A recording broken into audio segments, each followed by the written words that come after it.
Hay un lugar común, Albert, que dice que en España no se habla, las generaciones que lo vivieron, de la guerra civil. Sin embargo, en tu casa, una casa de lengua catalana, de derrotados de la guerra civil, con tus padres que te tuvieron mayores ellos, sí se hablaba mucho de la guerra civil. ¿Cuál es tu recuerdo de esos momentos? Bueno, era una conversación casi corriente, ¿no? Quizá también porque había recuerdos. Mis padres, los dos, se conocieron en la Public, le llamaban La Publicidad, que era un periódico catalán. Trabajaban los dos allí y después, claro, que se quedaron sin el trabajo. Y a través de eso, pues, reconsideraban toda la historia anterior a la República, las épocas del anarquismo, de los sindicatos, de Barcelona, ciudad del crimen, ¿no? Claro, el sindicato libre y los asesinatos. Sindicato único. Y después, naturalmente, de la guerra, ¿no? Claro. Y también, pues, las opiniones muy directas sobre Franco y sobre el franquismo, ¿no? Mi padre, pues, se encendía, y entonces mi madre, de cuando en cuando, tenía que decir que aflojara la voz, porque le daba miedo que alguien desde la calle pudiera escuchar lo que se decía en aquella casa. ¿Y tú tenías la confianza para contar esto en la escuela o tenías que inhibirte en tu pandilla que capitaneabas? No, yo tenía en cierta medida que reprimirme, porque en la escuela era totalmente apolítica en estas cuestiones, ¿no? Bueno, y política en el sentido de que era la imposición del régimen normal, ¿no?, que había en aquel momento. En relación a mis amigos, sí, tenía amigos que eran de familias también más o menos republicanas, pero, en fin, había de todo, ¿no? Y al final tus padres deciden que es necesario que tu educación tenga un buen nivel y te inscriben en la escuela lasallista, pero para poderlo pagar tienes que trabajar de monaguillo, ¿no? Y creo que hay muchas experiencias que luego desarrollas en el teatro de ver la coreografía escénica de la iglesia, ¿no? ¿Cuál es tu recuerdo de ese momento? Es que es un momento en que la iglesia todavía mantiene el rito como elemento esencial para la creación de la fe, ¿no?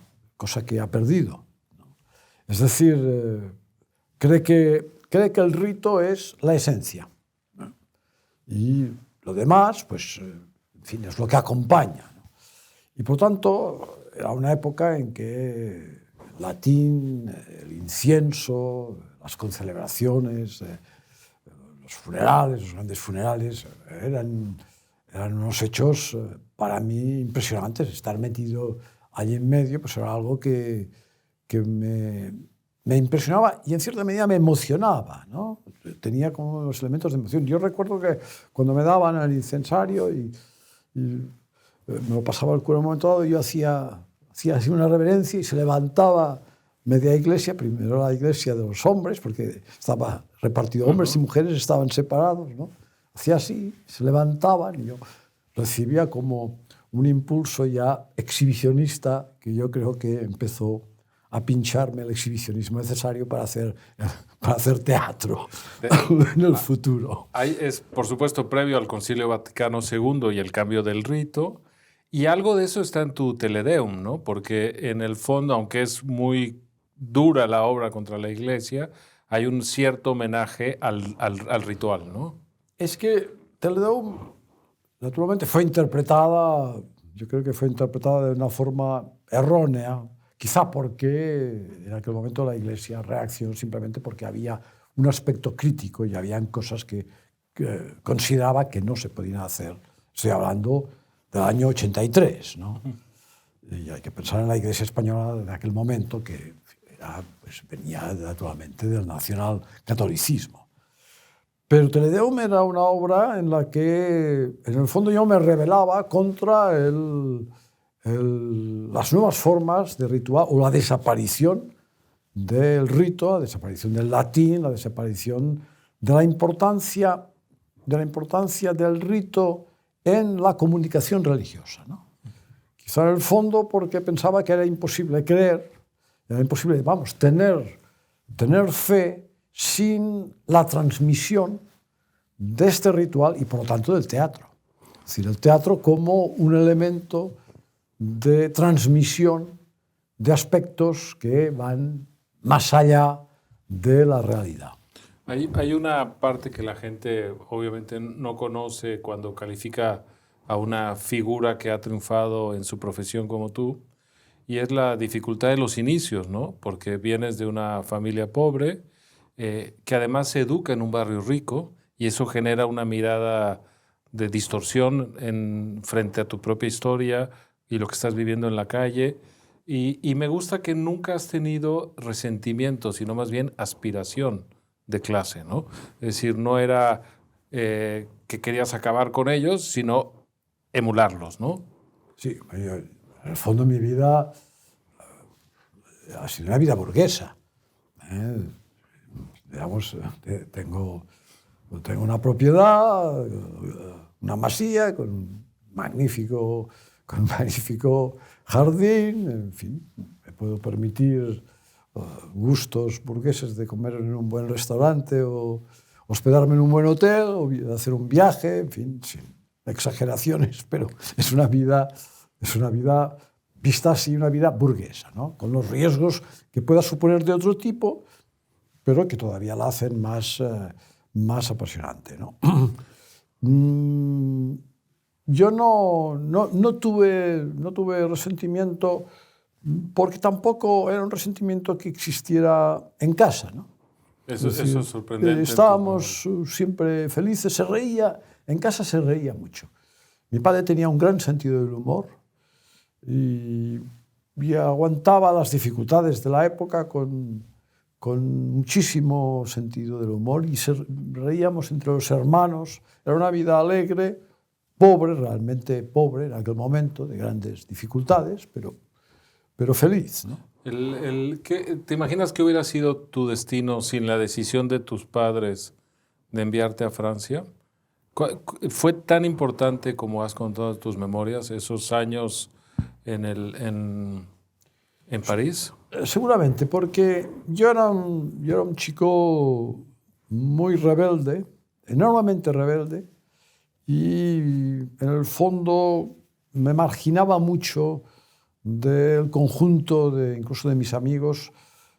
Siempre estaba en la transgresión en cualquier cosa, ¿no? Es decir, que mi vida hubiera podido ser un camino de delincuencia fácil, ¿no? Yo creo que fue mi hermano, sobre todo mi hermano mayor, que pasaba 18 años, que dijo, este chico lo llevamos... que se venga a casa y aquí sí, lo ponemos en orden. Lo llevo a París y, claro, y ponemos orden con la escuela pública francesa que pone las cosas en su sitio, ¿no? Claro, aunque también luego te burlas mucho de la mirada de superioridad de los franceses con la que juzgaban a un hijo de la dictadura, ¿no? A un pobre sureño que venía dando lástimas, ¿no? Y eso también me gusta, que no les compras el relato entero, ¿no? Ah, no, en absoluto, no. Digamos, en Francia, yo era en la escuela Le Petit Español, ¿no? Le Petit Español era como una especie de tipo extraño, que bueno, no estaban acostumbrados, en fin, que los españoles en aquel momento estuvieran en las escuelas francesas. Y en cierta medida veía aquella sociedad, una sociedad muy compuesta, digamos, sí, muy ordenada, muy organizada, ¿no? Y mi espíritu seguramente un tanto transgresor, rebelde, pues hacía todo lo posible para enfrentarse y buscaba siempre enfrentamientos constantes en la escuela. ¿Cuándo descubres tu vocación teatral? ¿Cuándo dices, esto es a lo que quiero dedicar la vida? Es una cosa muy extraña, ¿no? Yo en principio no pensaba hacer teatro. Yo quería, no sé por qué, me había pasado por la cabeza ser diplomático, estudiar la escuela diplomática, por lo tanto hubiera sido diplomático francés seguramente, ¿no? Pero, naturalmente, en casa no podían, diríamos, pagar unos estudios de la complejidad, además, que significa la escuela diplomática en aquel momento. Había que hacer una carrera aparte, etc. Claro. Cuando me dijeron, no, piensa en otra cosa. Y yo no sé por qué dije, pues quiero hacer teatro. Y mis padres dijeron, bueno, bien, está bien, que quieres hacer un arte, pero vas a hacer otra cosa. Vas a hacer también un oficio manual, que sea artístico, porque en el teatro no vas a ganarte la vida, te vas a morir de hambre. Digamos que era lógico, claro, pensar eso. Te dan España, permiso, pero te ponen esa condición, ¿no? Me ponen esa condición. Claro. Y entonces cuando yo entro a trabajar de grabador y cincelador, de aprendiz de grabador y cincelador, y tengo que trabajar pues por las mañanas, trabajo, me levanto a 6 de la mañana y cojo el metro, voy a un taller a grabar y a cincelar santos y crucifijos y cosas. Con el señor Capdevila, ¿no? Al que le tuviste agradecimiento siempre. A mí me gusta lo que cuentas porque despreciabas bastante la escuela de teatro, adocenada, acartonada, retórica, alejada del teatro real, tanto en España como en Francia, y sin embargo lo que reivindicas es el trabajo artesanal, el respeto al maestro, la transmisión del conocimiento maestro-discípulo que se da en un taller, en tu caso el de orfebrería, pero luego lo llevas al teatro, ¿no? Claro, porque es el aprendizaje del oficio, ¿no? El aprendizaje del oficio, el respeto al maestro, que es muy importante. Decíamos, yo quería emular al maestro, quería hacerlo tan bien como el maestro. Yo tenía un enorme respeto. Entonces se llamaban oficiales, el oficial de primera, oficial de segunda, ¿no? El oficial de primera le tenía un enorme respeto y trataba de hacer lo posible para llegar a hacerlo tan bien. Y después paso a paso, ¿no? Fracaso a fracaso, los buriles se escapaban a veces y me cruzaba la mano con un buril, que era algo muy doloroso. Es decir, la enorme dificultad del oficio y el avanzar milímetro a milímetro para hacer una cosa que hace muchísima gente, hacerla prácticamente igual, pero un poquito mejor, ¿no? Es decir, donde el invento no existe, sino que lo que existe es la perfección. La técnica que lleva eso. Exacto, la técnica y la perfección de esta técnica, claro, ¿no? Perfeccionar esta técnica. Y a lo mejor consigues hacer una pequeña cosa que has encontrado casualmente y que los otros no hacen, ¿no? Eso inspira un poco el trabajo como líder del Juglars, pero antes, es decir, esa idea de la técnica, de la repetición, del respeto al oficio, del respeto a las formas, del aprendizaje paulatino, ¿no? Pero antes creo que es muy importante las clases con un mimo ambulante italiano que estaba por Cataluña, al final no sabes si era italiano o no, Riccardi, del que... chileno. Chileno, que aprendiste muchas cosas con él, ¿no? Sí, era Parece que estaba loco también. ¿No? Estaba un poco enloquecido, era muy raro, ¿no? Un hombre muy raro que podía reaccionar de una forma más especial. A veces cortaba una representación para decir cosas al público, que era muy raro porque era un mimo, ¿no? Pero aprendí mucho de él, sobre la libertad, que en el escenario, cuando tienes el público delante, puedes hacer lo que te da la gana, ¿no? Realmente es el oficiante, nosotros somos feligreses que escuchan y atienden lo que tú haces, ¿no? Y aprendí mucho también de él en este sentido, ¿no? En el sentido de que tampoco él tenía una formación académica, pero de golpe aquella formación académica se desmontaba, ¿no? Hay una parte de la historia del Juglars que tiene que ver con la dificultad de acabar de encontrar un grupo de gente con la que quieras trabajar, ¿no? Tuviste como 3 horneadas distintas. Una, cuando descubres que no asumen con honestidad tu liderazgo y tu aportación central al proyecto y tienes que repartir como si fueras uno más cuando estás pensando las obras, dirigiéndolas, actuándolas, consiguiendo el financiamiento y haciendo todo. Bueno, aquí hay algo que no me está gustando. Y otra, un poco que tiene que ver con la ideología excesivamente intromisiva de los años 60 y 70, ¿no? ¿Por qué nos cuentas un poco estas dificultades de tener una trupe tuya realmente? Bueno, es que, claro, el problema, que es un problema en el teatro, ¿no? Es que es un arte colectivo, ¿no? Digo eso porque, claro, no es el problema que tiene un escritor, no es el problema que tiene un pintor ni un compositor musical, ¿no? Sino que, en principio, si es que no haces monólogos, en principio, digamos, tienes un arte en el cual tienes que entenderte de una forma muy profunda con un conjunto de gente, ¿no? Y la fuerza de este conjunto es como la fuerza de una orquesta de cámara cuando funciona muy bien, ¿no? Es importantísimo. Por lo tanto, el entendimiento va más allá de lo profesional, ¿no? Es un entendimiento, son horas de trabajo y trabajo, especialmente cuando uno es el dramaturgo, hace las obras y construye junto con ellos, junto con los actores, va construyendo estas obras, pero requiere un entendimiento extraordinario entre todos a muchos niveles, ¿no? Claro. No simplemente el nivel ideológico, sino a veces son niveles sentimentales de muchos aspectos, ¿no? Entonces, pues en los inicios pues, me costó encontrar este grupo. Llegué a encontrar una parte de este grupo, pero hay un hecho fundamental en mi vida, que es que yo dejo de vivir en Barcelona, no me funciona trabajar en Barcelona por las intromisiones constantes de una gran ciudad.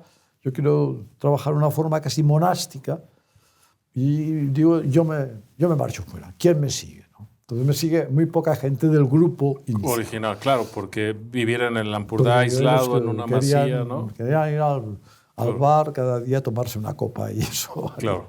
No era posible. Y entonces tengo que reorganizar otro equipo, pero ya es un equipo de los años 70, digamos, es el mundo progre, ¿no? en el que hay una especie de mitificación de lo colectivo, ¿no? Todos somos creadores, todos somos inventores de esto, si yo participo, pues participo igual, pues es igual el obrero que el ingeniero, que el arquitecto, que tal, digamos ahí. Y eso no es cierto, evidentemente. Digamos, empieza Claro. Y entonces hay, diríamos, una constante discusión conmigo, ¿no? O sea, no tenía forma, diríamos, de conseguir algo que necesitaba para trabajar, y es la admiración al maestro. Que tú habías tenido de alumno. Claro, que yo lo había tenido anteriormente, ¿no? Y no había, diríamos, ninguna admiración, y más bien había una cierta reivindicación constante de muchas cosas. Y eso a mí se me hacía muy desagradable. Lo que demuestra la ventaja es que la historia te dio la razón, porque tú seguiste haciendo magníficas obras y la mayoría de ellos acabaron diluidos en otras profesiones o con trayectorias mucho más pobres, ¿no? Sí, sí. A mí me interesa también que en la transición, yo creo que hoy los jóvenes españoles no ven la dificultad que fue la transición, el riesgo verdadero de involución, el ruido de sables, las presiones. Y tú, en cierto sentido, con La Torna, padeciste en carne propia esas dificultades. ¿Cuál sería el mensaje a un joven que desde la ignorancia piensa que la transición, o que desprecia incluso la transición, que fue fácil o que la desprecia, ¿no? Yo lo sentí en el momento en que me enfrenté a una cuestión militar, en la que los militares utilizaron mi obra para mantener un pulso con el gobierno. Es decir, al gobierno, los militares me procesan y me ponen en la cárcel, dejan en libertad provisional al resto de los actores y a mí me ponen en la cárcel. Entonces, pues claro, los políticos intentan, porque quedaba muy mal en aquel momento de la transición, pues que a un director de teatro lo pusieran en la cárcel por una cuestión crítica de una obra, ¿no? Franco había muerto, pero no había constitución, ¿no? Claro, pero internacionalmente entonces hubo una campaña muy fuerte, una campaña internacional de libertad de expresión hacia el Joglàs, incluso la que fue después reina de Holanda, Beatriz, cuando era princesa, había venido a ver los espectáculos que habíamos hecho en en Holanda y fue a ver al rey Juan Carlos, en fin, a pedirle la libertad. De tal forma que el rey Juan Carlos un día, en una cena en el Palacete Albéniz de Barcelona, junto al capitán general, el alcalde de Barcelona y alguien más que no recuerdo quién era, el rey Juan Carlos dijo: espero, general, que sea usted magnánimo con Albert Boadella. Y el capitán general respondió: se cumplirá la ley. Wow. Y cortó totalmente. Que habla de ese clima de presión, por supuesto. Por lo tanto, eso muestra, esta anécdota muestra, diríamos, el momento en que estaba la situación. Claro. Es decir, que los militares, diríamos, eran capaces, ante una petición del propio rey, que era su capitán general, el capitán general de Cataluña, ante ello, diríamos, se mantiene indiferente, ¿no? Eso es el nivel en el cual de fuerzas contrarias que existían a la evolución que estaba sufriendo en aquel momento España, ¿no? Y yo creo que pasamos momentos muy difíciles. Tengo la impresión que hubo momentos en que se hubiera podido... el asunto no es que hubiéramos vuelto hacia atrás, es que hubiera podido existir una involución muy seria, incluso entre el propio estamento militar. Claro. Que esto hubiera sido lo más peligroso, ¿no? Por lo tanto, la gente que cree que, en fin, que la transición fue una cosa muy sencilla y tal. Pactada entre todos, sí, muy amable. Es que es verdad que los procuradores en cortes pues, del régimen franquista, siempre se dice que se hicieron el araquí y esas cosas así. Sí que es cierto, pero existían unas fuerzas muy potentes todavía que no pasaban por el camino, diríamos, hacia la democracia, ¿no? Hay un aspecto también de tu trayectoria en los años 70, y es que tú eres próximo a cierta reivindicación de la cultura catalana perseguida durante el franquismo, pero al mismo tiempo te vas dando cuenta, eres testigo de cómo ese discurso acaba siendo el discurso hegemónico, acaba teniendo detrás una impostura gigantesca. ¿Cuál es tu relación justamente con esta dificultad del discurso nacionalista? Bueno, hay un momento en Cataluña en el cual hay una confusión muy grande entre lo que es el discurso catalanista y el discurso antifranquista, ¿no? Diríamos, las cosas, se empieza a mezclar de una forma que es muy difícil llegar a destriar la situación, ¿no? Yo he conocido una Cataluña anterior en la cual el catalanismo prácticamente no existía. Existía en muy pocos, ciertas cuestiones culturales, pero no existía. No digamos el separatismo. El separatismo eran 4 que estaban fichados por la policía, ¿no?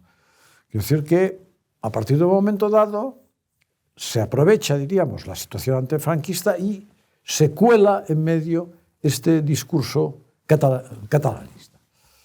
En esto, bueno, hay cosas en las cuales hay reivindicaciones que son naturales, es decir, bueno, pues la lengua que hemos aprendido de nuestros padres, pues podamos escribirla bien y por lo tanto que se enseñe en las escuelas a escribir el catalán, pues a mí me parecía que era lógico, que, en fin, que se pueda cantar en catalán, que de hecho se podía cantar en catalán, no estaba prohibido. El catalán nunca se prohibió, ¿eh? Pues hay que decir las cosas por su nombre. Es decir, no hay un solo edicto de Franco que prohíba el catalán.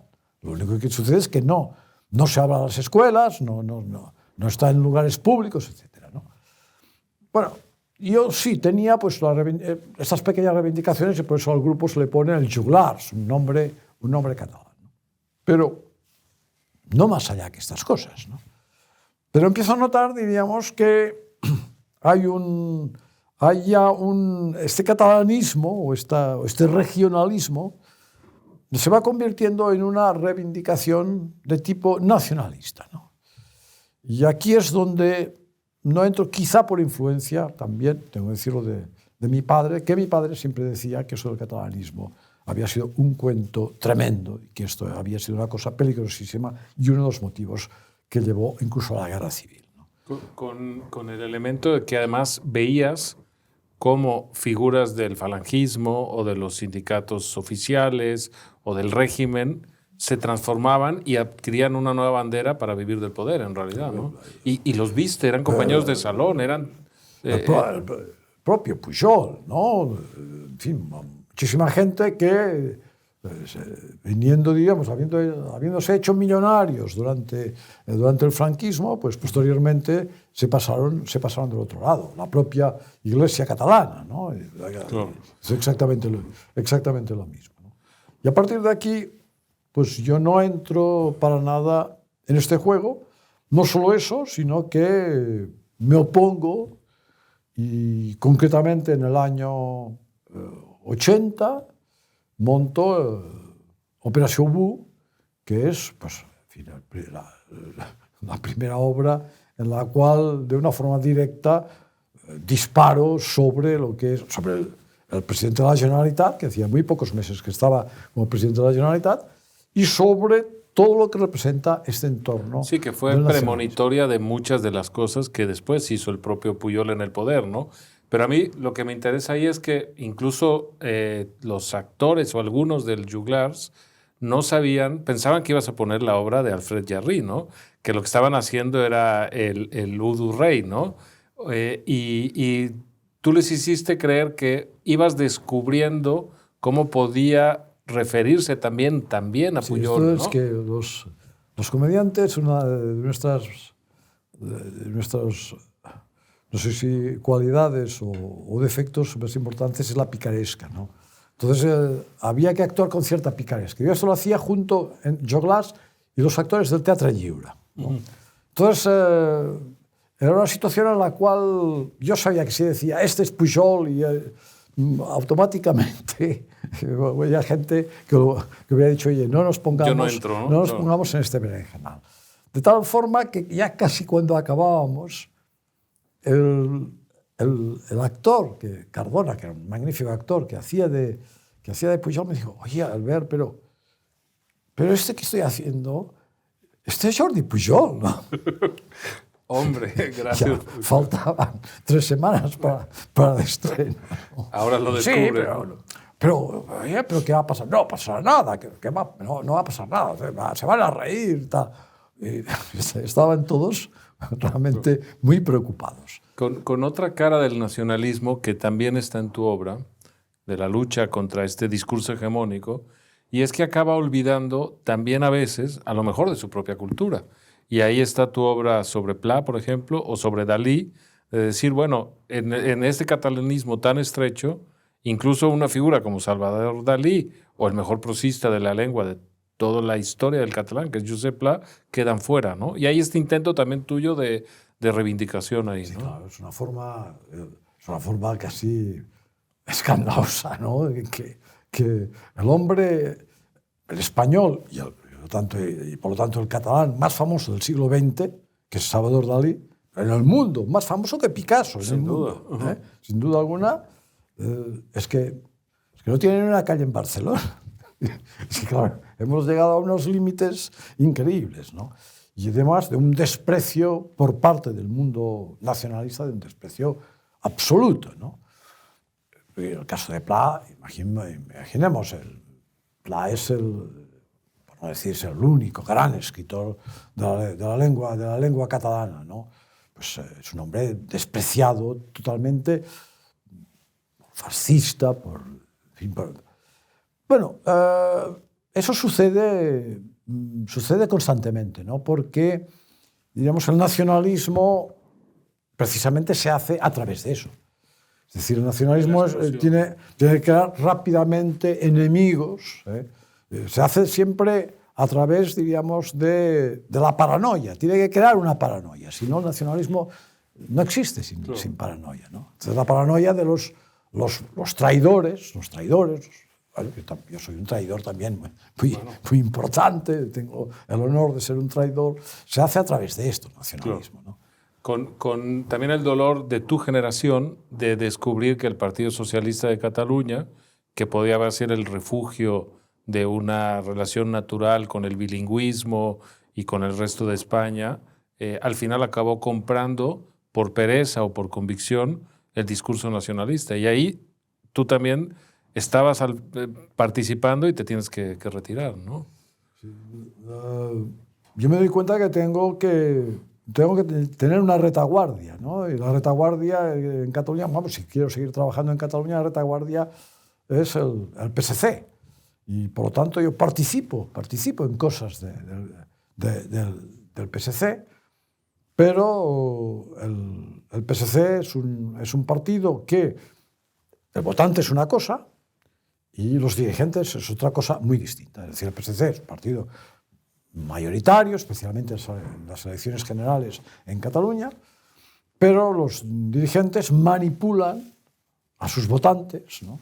Porque los dirigentes son todos nacionalistas. Y los votantes no, porque en general los votantes del PSC eran muy poco nacionalistas, ¿no? Y naturalmente me encuentro pues que este partido hace todo lo contrario y se pasa a la primera ocasión, sobre todo a través de Pascual Maragall, ¿no? Que yo creo que nos engaña a todos, ¿no? Pues se pasa directamente con los bártulos al enemigo, ¿no? Y de ese impulso es que nace Ciudadanos, ¿no? De la necesidad de, absolutamente, claro, de luchar, ¿no? Ciudadanos sale, diríamos, de la inmensa sorpresa. Yo digo sorpresa porque realmente no hubiéramos imaginado nunca que el PSC tomara la vía independentista, en cierta medida, ¿no? Se alía con Esquerra Republicana, digamos, hacen un tripartito y, en fin, y hacen incluso pactos con ETA para que no atente en Cataluña, ¿no? Digamos, son situaciones de auténtica desvergüenza, ¿no? Y, pues esto deja a muchísima gente huérfana de un partido opositor que no sea, digamos, tampoco un partido puramente conservador, ¿no? Y es en ese momento en que aparece la idea de Una última pregunta política y volvemos al oficio del teatro, ¿no? y de la risa. ¿Tiene salida la situación en Cataluña ahora que hay elecciones? ¿Qué va a pasar? ¿Cómo canalizar la fuerza de la sociedad civil que no quiere la separación, que quiere la igualdad de derechos y de libertades? ¿Hay salida? Yo creo que es muy difícil esta salida, ¿no? Bueno, está la salida generacional, afortunadamente, ¿no?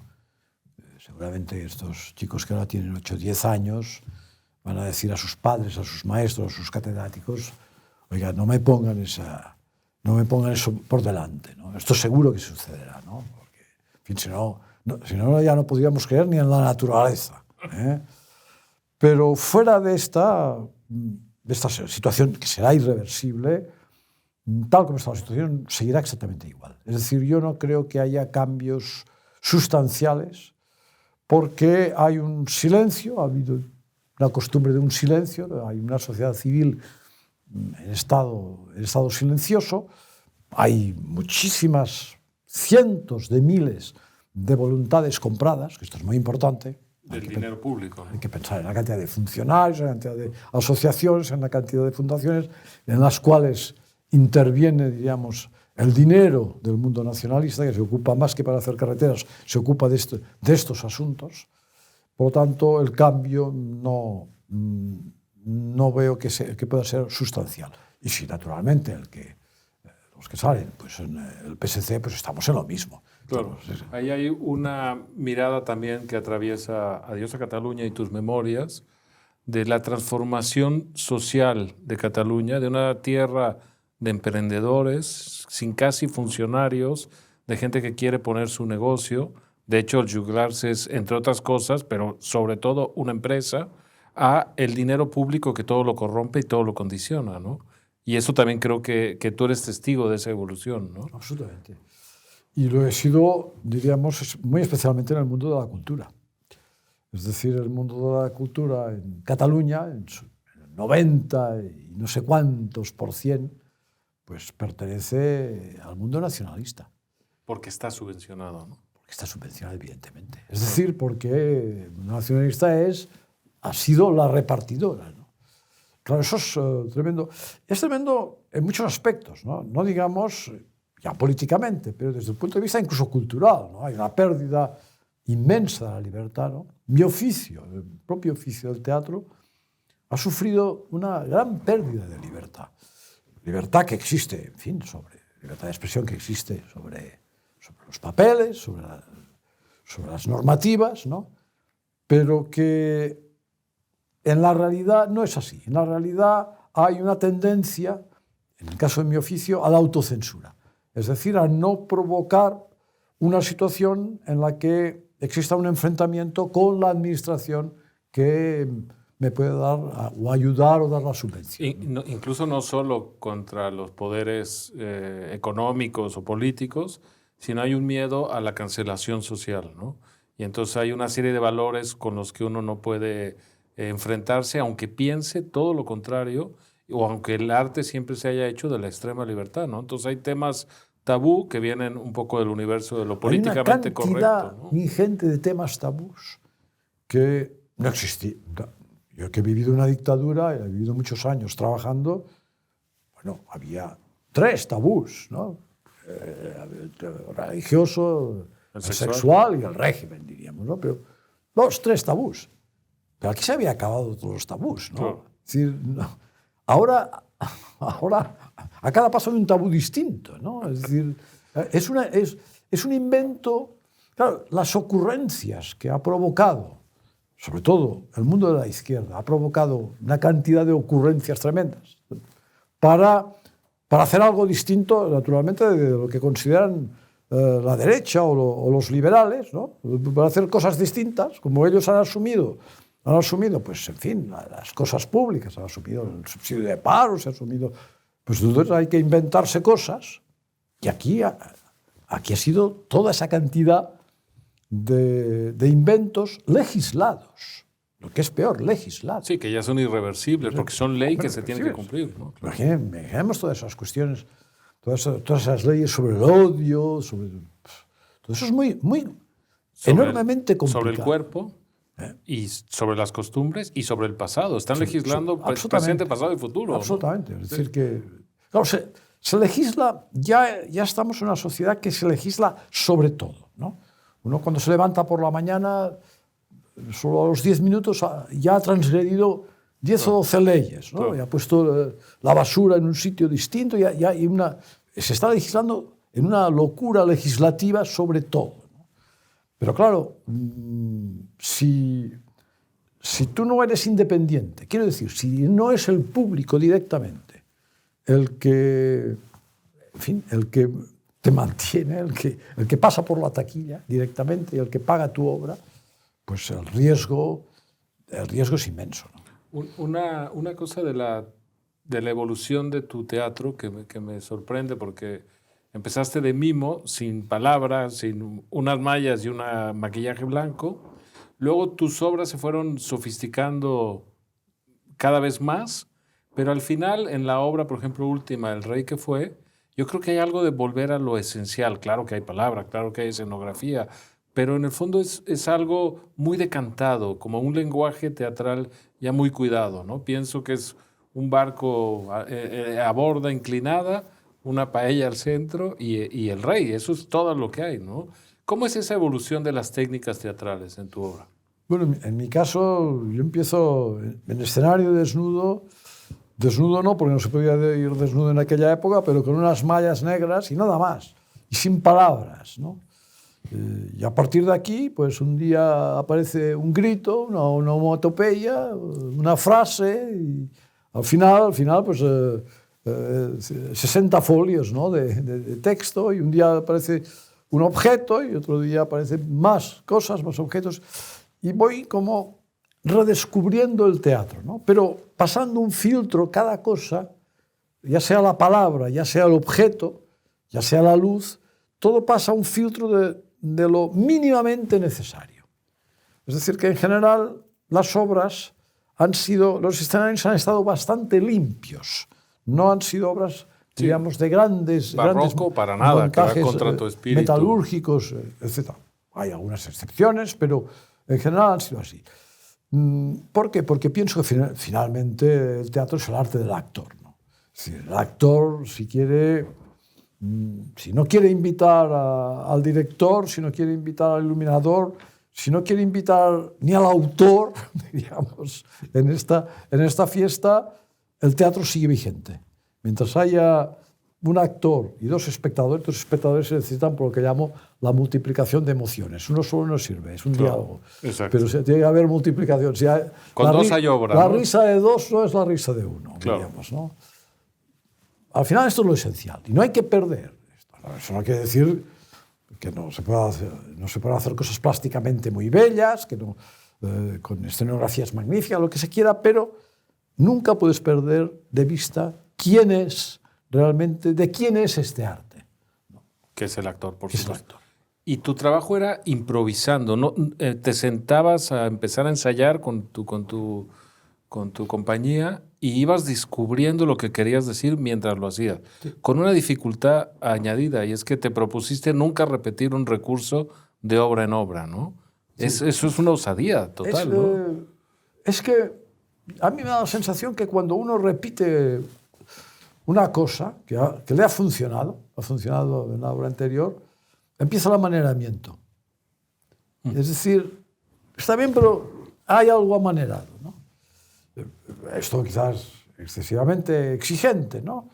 Pero yo que soy muy aficionado, digamos, a la música, llamémosle clásica, ¿no? Si uno escucha a Tchaikovsky, puede decir, sí que hay fragmentos que reconoces a Tchaikovsky, pero hay unas armonías, pero no se repite.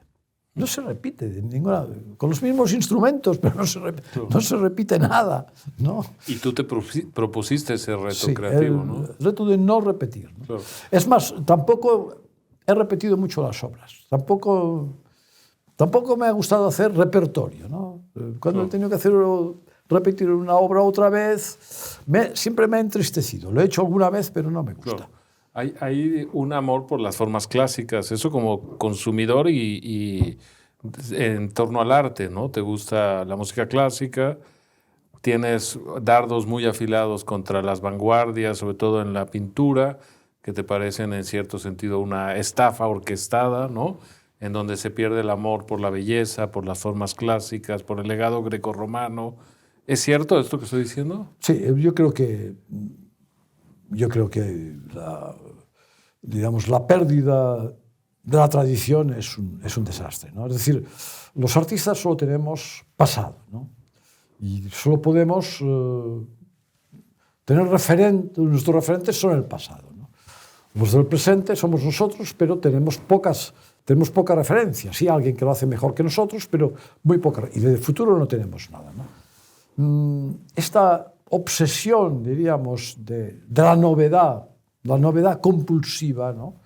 Esa obsesión, diríamos, de destruir, en el fondo, eso que se dice, deconstruir, pero deconstruir el pasado es una cosa artificial. Ya se hace de una forma natural, es decir, uno aprende las cosas, aprende el oficio y de una forma natural pone sus pequeñas diferencias, las pone, pero siempre en función de unos cánones y de una tradición. Si no, no hay nada debajo, ¿no? Y la demostración de ello es un arte. La pintura es el más clásico de todos, ¿no? Un arte, diríamos, desaparecido como tal, absolutamente desaparecido. Naturalmente ha crecido en otros aspectos, en el aspecto financiero. Es otra cosa, es un gran montaje, un gran negocio, montaje financiero, extraordinario montaje, inteligentísimo montaje, ¿eh? Pero es un montaje del retablo de las maravillas de Cervantes. Claro. Digamos, ¿no? Es un montaje totalmente falso. Y a partir de la pintura, pues sucede con muchas otras cosas. Sucede con la música, ¿no? Con la música contemporánea no es una música agradable durante más de 2 minutos, ¿no? Uno no puede aguantar una ópera contemporánea más que por el espectáculo que se puede montar, ¿no? Si hay un espectáculo tremendo, pues es como aquella película que se llamaba Fantasía, ¿no? Que se hizo de Walt Disney, ¿no? Que para que nos gustara la música clásica, pues se hacía con dibujos animados. Yo recuerdo claro. un trozo de la Sexta Sinfonía de Beethoven con unos enanitos y bueno, es un poco eso lo que se intenta. Cuando vas a estrenar una obra, ¿sabes de antemano qué va a causar gracia en el público o no? ¿Y por qué el humor es siempre perseguido por el poder? ¿Por qué los poderosos pueden ser tolerantes pero nunca saben reírse de sí mismos? Son dos preguntas. Bueno, hombre, es difícil prever la realidad. Hay cosas que sí que las prevés, ¿no? Hay cosas, sobre todo las cosas de humor, lo que llamamos un gag, sabes cuándo funciona y cuándo no funciona, ¿eh? Por lo menos, sí, en el tiempo preciso, etc. Cuesta más lo que llamo manipular el sentimiento del espectador, ¿no? Que alguna vez lo he hecho en la última obra, lo hice. ¿En qué sentido? En el sentido de que manipulé, diríamos, al espectador de forma que en el personaje, la última que trataba sobre el personaje de Juan Carlos, que, digamos, tuviera una cierta conmiseración con el personaje, en fin, que ha hecho cosas pues que, en fin, que no son cosas ejemplares, ¿no? Y en la obra allí aparecen, pero conseguir que al final la gente no saliera, diríamos, antimonárquica, ¿no? Claro. Y eso no lo habías hecho antes. Es decir, eso no lo había hecho nunca. Qué curioso, ¿no? No lo había hecho. Trataba, diríamos, de no manipular al espectador. Yo expresaba lo que sentía, pero sin manipularlo a estos niveles. Aquí puse unas escenas, puse unas situaciones que yo sabía que el espectador...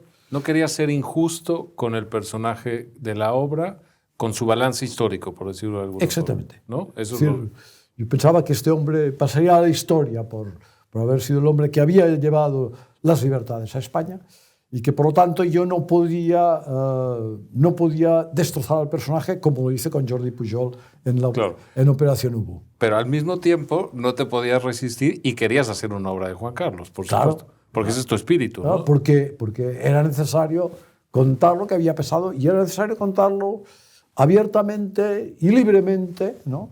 Sin coaccionarme, ¿no?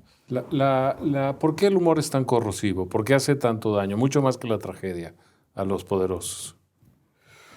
Bueno, pues es que, diríamos, el humor es el retrato feroz, ¿no? Es el retrato, diríamos, del animal humano, ¿no? Es el retrato profundo del animal humano, ¿no?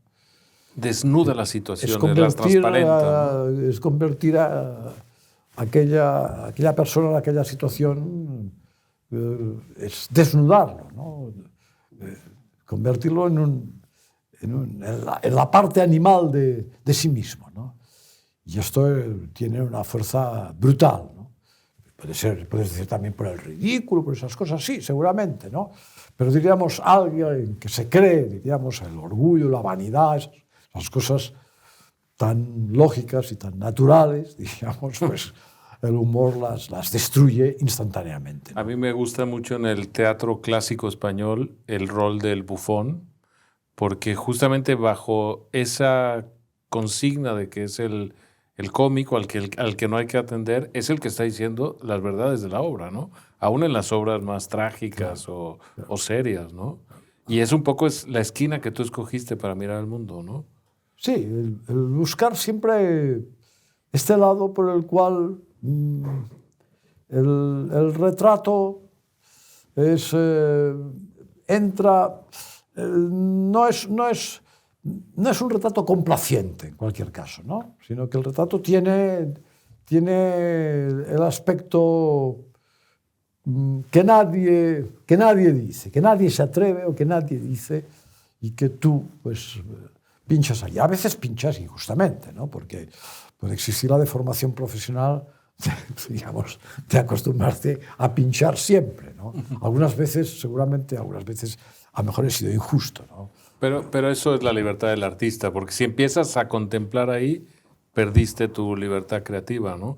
Me gusta mucho las respuestas que tienes, por ejemplo, con cartas, cuando recibes algún agravio o algún absurdo, o alguna censura o alguna presión, y sería bueno incluso recopilarlas, ¿no? Cartas de Albert Boadella, porque algunas son muy divertidas y casi todas muy ácidas, muy brillantes, ¿no? Sí, siempre respondo, en general siempre respondo las cosas, ¿no? Y las acostumbro a responder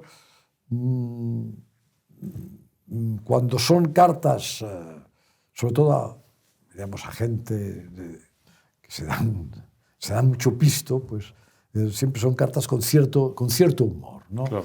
Es decir, cartas divertidas, por ejemplo, la última carta que recuerdo que hice la hice cuando yo era editor de los teatros del Canal a un grupo de señoras que querían venir a inspeccionar la cantidad de actrices, la cantidad de directoras que estaban en las temporadas que programaba, para ver si había más femenino que masculino, tal y cual, ¿no? Y era la carta que empezaba diciendo respetables caballeras. Empezaba así la carta. Entonces decía que, en fin, que ese tipo de investigaciones, que en cualquier caso que era más propio que fueran a investigar el teatro religioso, que allí sí que hay un problema, diríamos, que había realmente un problema de igualdad, pero desde hacía muchos siglos, ¿no? Y con la misma obra, además, ¿no? Pero que nuestro gremio había sido el gremio de la libertad y que las actrices habían ganado tanto dinero como habían ganado los actores, que no era el lugar adecuado para venir a hacer estas cosas. Para sacar esa lupa, ¿no? Dos preguntas finales, porque esto la mayoría de la gente quizá no lo sabe, pero tú tienes una cierta admiración por el presidente Tarradellas, ¿no? ¿Cómo fue tu relación con él? ¿Cuál es el retrato que harías de Tarradellas? Bueno, Tarradellas es un hombre que reconsidera su vida. Es decir, sale del catalanismo, del nacionalismo, ¿no?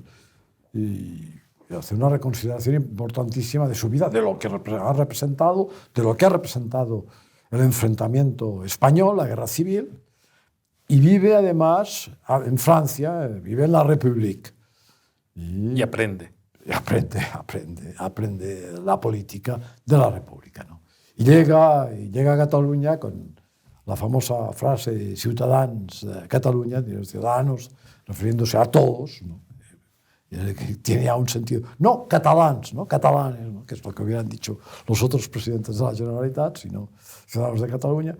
Y después es un hombre, diríamos, que tiene, digamos, esta necesidad del entendimiento con el gobierno central, que si no hay posibilidad de nada, que Cataluña está perdida si no se entiende perfectamente con el resto de los españoles y se mantiene solidaria, ¿no? Bueno, y este hombre, pues yo lo conozco por el caso La Torna. Claro, él te buscó, de hecho, ¿no? Claro, porque él, digamos, intenta intervenir y hablar incluso con el capitán general, etcétera. Sí. Mi mujer, mi esposa Dolors, pues tiene mucho contacto con él cuando yo estoy en la cárcel, ¿no? Y después, cuando yo estoy en el exilio, quiere que vuelva clandestinamente, me recibe clandestinamente en la Generalitat y me dice: he llegado a un pacto, si usted se ha escapado de la cárcel, por tanto, si usted se presenta, pues en una semana los militares lo liberarán. Y tú te negaste, por supuesto. Y yo dije, solo entrar en la cárcel a punto de pistola. Dios mío, entonces él, bueno, dijo, escóndase y tal. En el fondo te admiró por esa respuesta, ¿no? Porque es la que él estaba esperando. Seguramente. Y después mantuvimos con él muchísima relación. Tuvimos mucha relación.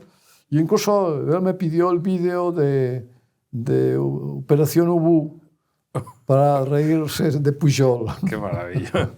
Una última pregunta que quiero repetir a los invitados de Contrapuntos. Una sola recomendación. Puede ser un poco ridículo, pero la suma de respuestas quizá nos dé una biblioteca curiosa, y es recomendarle a los que nos están escuchando y leyendo un libro en el que no pueden irse a la tumba sin haberlo leído. El libro de Albert Boadella para Contrapuntos. Pues yo diría El cuaderno gris de Josep Pla. Perfecto. Así comprenderán muchas cosas y comprenderán también un poco lo que es un hombre de aquel rincón del Mediterráneo, ¿no? Que yo también soy de aquel rincón. Muy bien. Muchas gracias, Albert. Muchas gracias.